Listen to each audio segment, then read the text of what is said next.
This video is brought to you by Mubi, a curated streaming service showing exceptional films from around the globe. Get a whole month free at mubi.com/SpikimaMovies.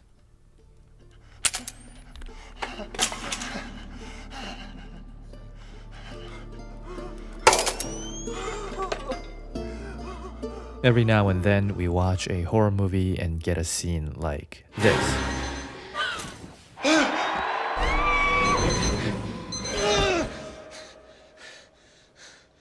You ever have that feeling where you're not sure if you're awake or still dreaming? All the time. It's called mescaline. Let's call these the nightmare sequence. Subtitle, the most predictable horror trope of the 21st century. Yeah, more often than not, these scenes are used as a bait and switch instead of a meaningful tool that develops the story. The film introduces a turning point that would permanently change its narrative direction, only to back down at the very last minute with a surprise, it was just a dream.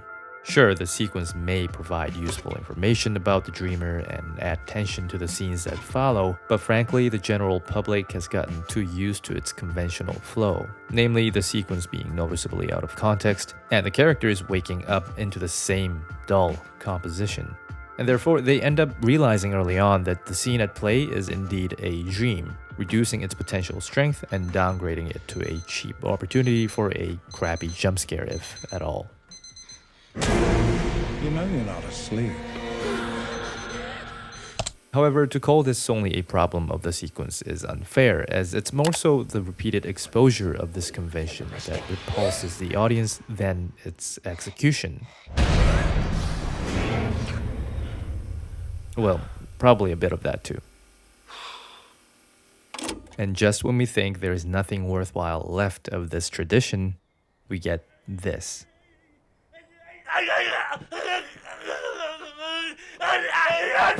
This is a scene from The Wailing, a 2016 South Korean horror film directed by Na Hong-jin. Now, I know what you're thinking. That wasn't a dream sequence. We didn't see any dreams. Yeah, but he did wake up from one. The thing about Na Hong-jin, and you'll know this if you've seen his other films, is that he always asks one question when constructing a scene. Who has the information? 어디 가냐? For example, in this particular scenario, it's this cop who has the knowledge about the dream he had, while the audience doesn't. But whenever Na Hong-jin decides to keep the audience in the dark, he makes sure to leave room for a hypothesis. Let me elaborate on this by going back 15 minutes to the opening shot of the film. A mysterious man on a boat hooking a fishing bait. This scene lasts for only a couple seconds without any explanation before moving on to the actual story, set in a small town called Goksang, following a cop named Jung-gu. One morning, Jung-gu wakes up to a call about a horrifying murder case where a man has killed his own family. We're given no information on why the man committed the crime and why he looks the way he does, so we hold our breath and move on. Right after, that same mysterious man, conveniently named the Japanese man, returns on screen, now with a glowing red eye, chewing down on a deer and proceeding to attack another man. We again are given no clue as to who this man is and why he's doing what he's doing. Without a second to ponder, the scene transitions yet again. This time into a police station, where presumably Jung-gu and his colleague are talking about the exact tale we just witnessed. All of a sudden, the light goes out and a woman appears outside the station. Of course, we don't know who this woman is either and what she's doing. And that's when we get the dream sequence.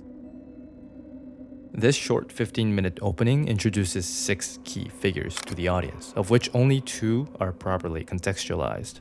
The rest are still in the chase, and so are the stories they tell. The only thing that we can do is to speculate.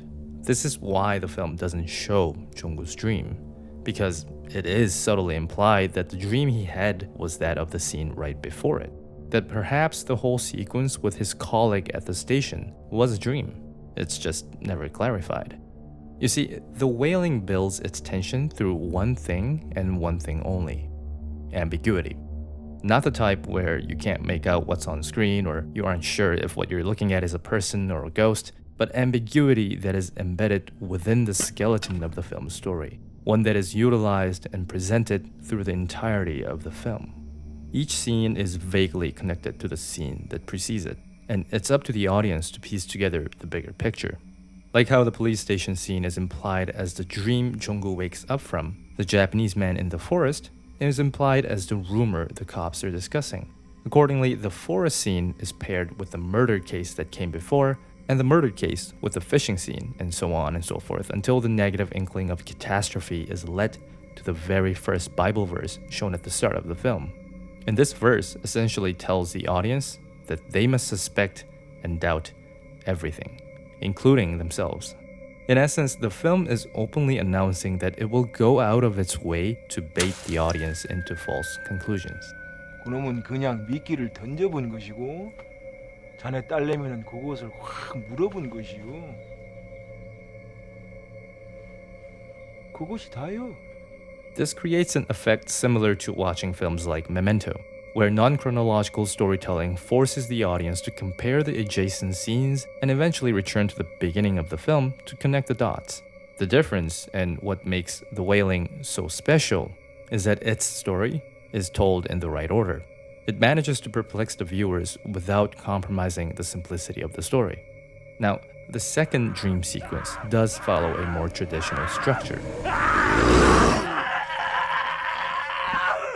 However, thanks to the competent use of the aforementioned tactic in the first 30 minutes of the film, the Japanese man is seen as a source of fear and confusion for the audience, helping the scene preserve its suspense.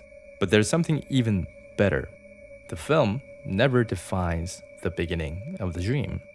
This again goes back to the discussion about the linkage of adjacent scenes and how our inability to identify the absolute truth keeps us at the edge of our seats. In the same way, this dream sequence blurs the line between reality and fiction by unifying the neighboring scenes. For instance, classifying this as the start of the dream is unsatisfying, because Jong-gu's colleague expands the setting by talking to him from the hospital. 성님 시방 제정신이요? Likewise, the scene prior to their arrival is tough to call a dream because it was a transition shot that carried the conversation over from the butcher shop. And the butcher shop was a place Jong-gu went straight from the station after checking out the crime scene. And yes, the crime did happen. It's just impossible to say with certainty that the dream began at a specific juncture of the film, especially when the execution of the scenes are purposefully grounded to stray away from the surrealistic qualities of a dream. Consequently, the audience is obliged to press on with more questions, agitation, and therefore suspicion. But if the film, with a runtime of nearly 3 hours, simply repeats the same technique, it would eventually exhaust the precious tension it's gathered. So it decides to go for a different trick.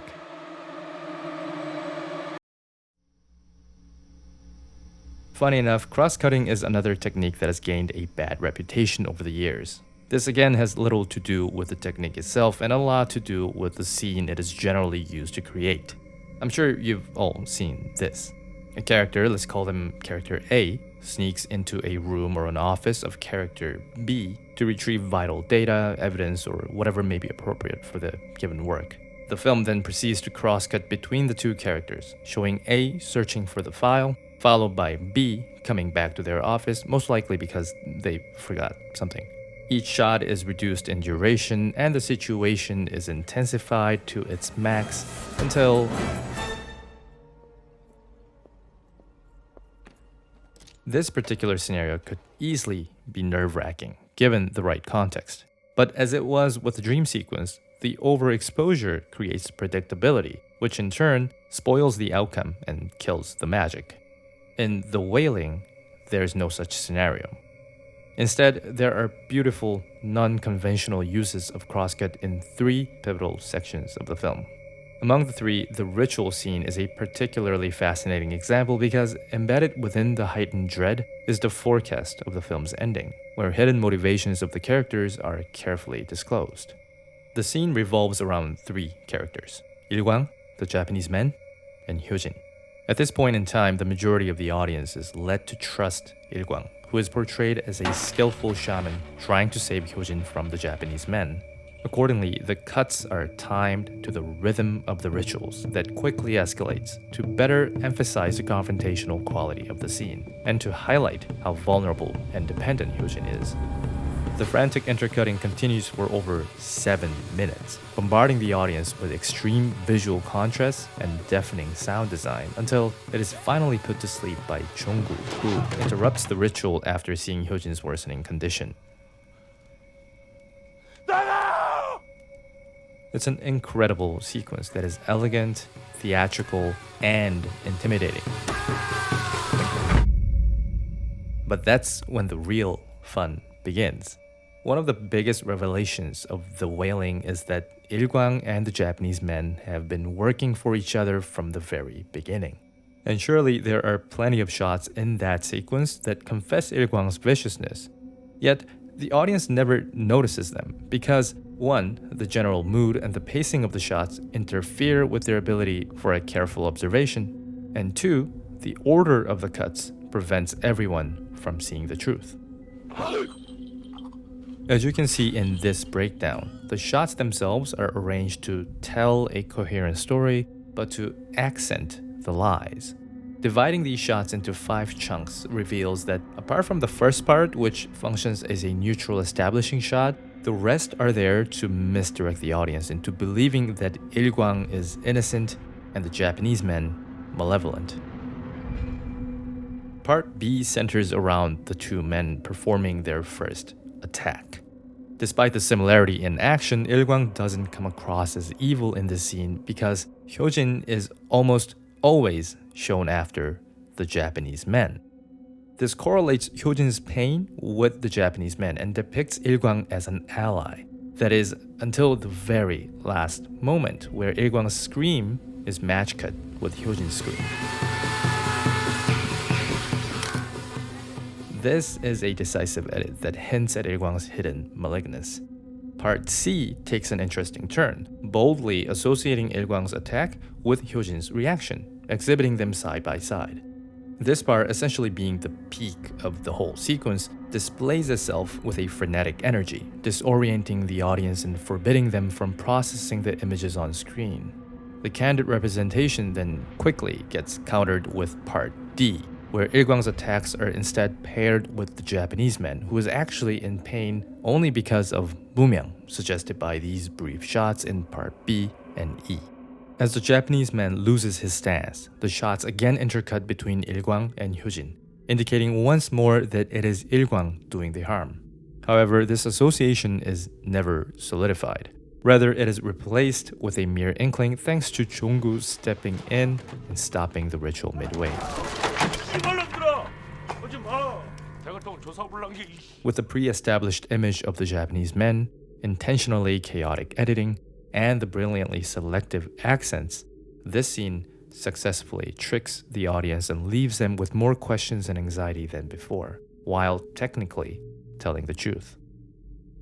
But the crosscuts in The Wailing don't just manipulate narrative anticipation. They're also capable of potentiating the intended atmosphere of the involved scenes.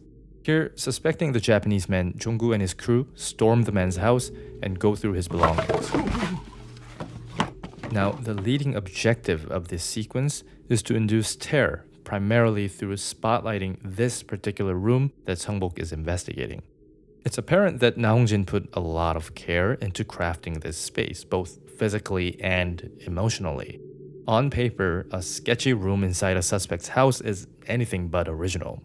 But because the film took its time to properly and gradually shape the setting, an authentic county in South Jeolla province of Korea surrounded by forests, the exaggerated room retains its sinister quality and comes off as uncomfortably realistic. It's when this discomfort reaches its peak that the scene begins intercutting the room with the shot of the dog attacking Isam and Jung-gu outside.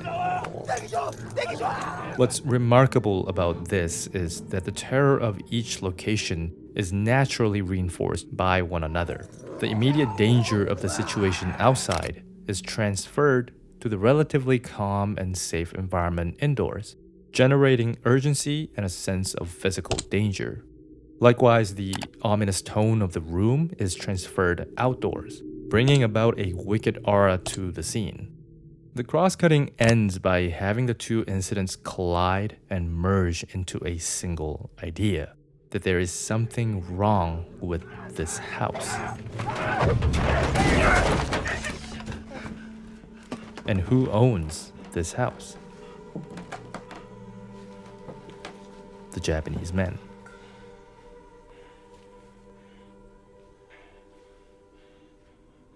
Every method of editing has its place and time. The reason why the Wailing's editing is so effective is because Naongjin approached it with a clear sense of purpose.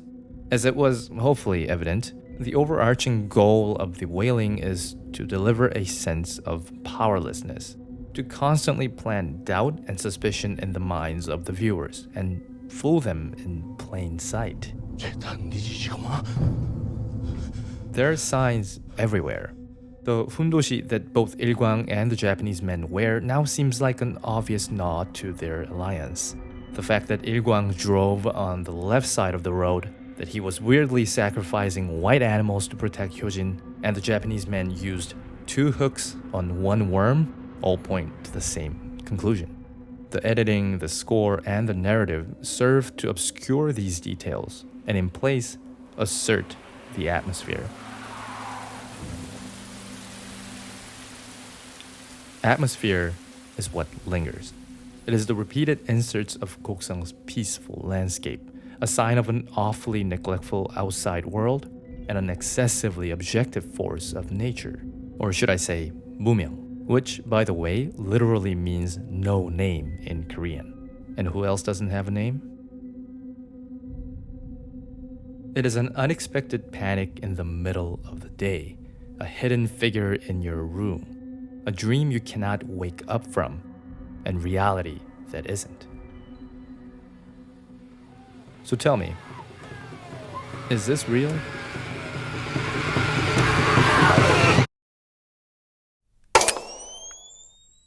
Or are you still dreaming? Thanks for watching this video, everyone. There are so many more interesting details in The Wailing that I could talk about, from its sound design, symbols, all the way to the camera movement, which at parts reminded me a lot of Bong Joon-ho's Memories of Murder, another masterpiece from South Korea that you can actually watch right now if you're in Canada from Mubi, the sponsor for today's video. Mubi is a curated streaming service that premieres a new film from around the globe every single day. And since every film is hand-picked, it's a great way to watch films you already love and discover new films you haven't seen before. Like I said, in Canada, Mubi currently has a special on South Korean thriller films, where you can watch Memories of Murder as well as the infamous film by Kim Ji-yoon, I Saw the Devil. You can watch these as well as tons of other great films from Mubi's library today when you sign up for an extended 30-day free trial with my link at mubi.com/SpikimaMovies. That's mubi.com/SpikimaMovies. So see you there, and thanks for watching.